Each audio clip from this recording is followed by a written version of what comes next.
જય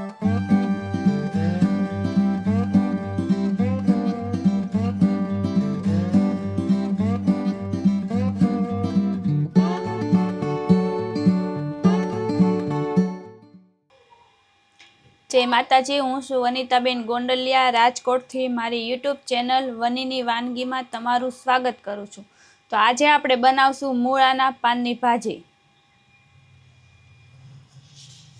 તો મેં અહીંયા મૂળાના પાન લઈ લીધા છે, ધોઈને તાજા કટિંગ કરીને લીધું છે. એક મૂળાનું પણ કટિંગ કરીને લીધું છે. વઘાર માટે આપણે લસણ લીધું છે. આમાં લસણનો વઘાર કરવાનો છે. આમાં બધા રેગ્યુલર મસાલા છે. હળદર છે, ધાણા જીરું પાવડર, રાઈ, લાલ મરચું પાવડર, હિંગ, આખું જીરું અને સ્વાદ પ્રમાણે મીઠું નાખવાનું છે. તો મીઠું લઈ લીધું. આમાં વઘાર માટે તેલ આપણે 2 ચમચા જેટલું પાણી જોશે, તો મેં અહીંયા પાણી લઈ લીધું છે. તો હવે આપણે ભાજી વઘારી તેલ મૂકી દઈ, ગેસ ચાલુ કરી દઈ.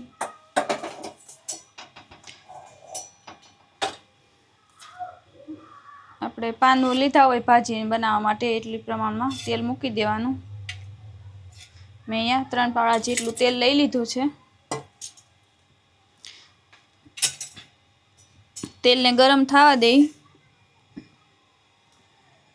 તો તેલ ગરમ થઈ ગયું છે, એમાં આપણે લસણ નાખી દઈ.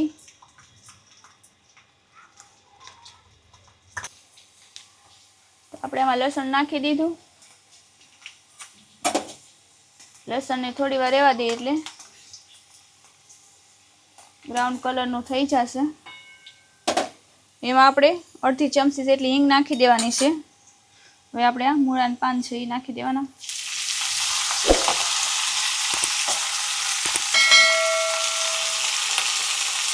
મૂળો સુધારી લીધો છે, એને પણ આરે એડ કરી દેવાનો.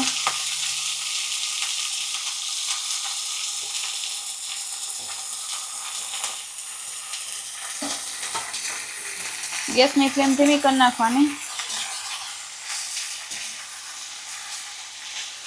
આવી રીતના હલાવી નાખવાની.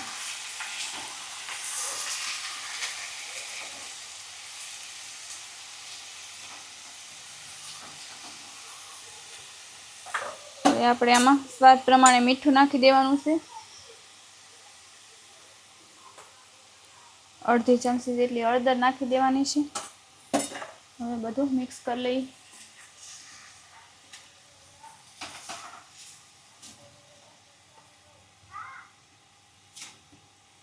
આવી રીતના મિક્સ કરી લેવાનું.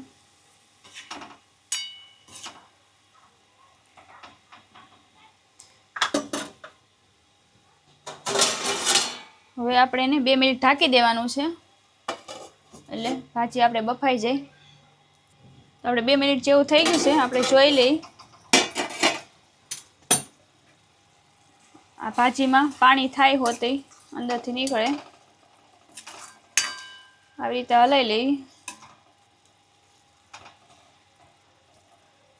પાછું આપણે ઢાંકી દેવાનું.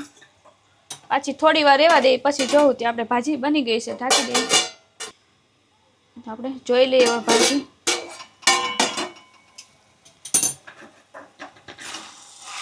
સરસ થઈ ગઈ છે ભાજી.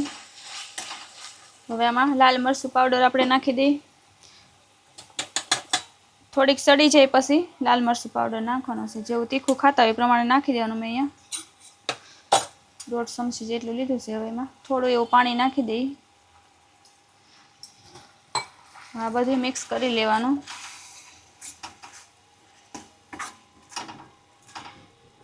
ભાજી બની જાય છે ફટાફટ, બહુ વારી નથી લાગતી.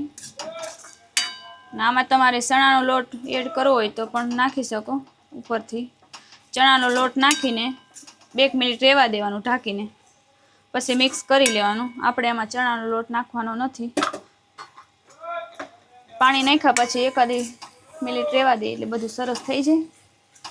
તો તૈયાર છે આપણે મૂળાની ભાજી. હવે ગેસની ફ્લેમ બંધ કરી દેવી. ભાજી સડી ગઈ છે, સરસ સડી ગઈ છે. આવી રીતના તેલ બધું ઉપર આવી ગયું. હવે બંધ કરી દઈએ ગેસ. આપણે ભાજીને સર્વ કરી લઈ. તો આપણે હવે આ મૂળાના પાનની ભાજી તૈયાર છે. મેં એક ડીશમાં સર્વ કરી લીધી છે. બાજરાના રોટલા સાથે પણ ખાઈ શકો, એમાં બહુ સરસ લાગે છે.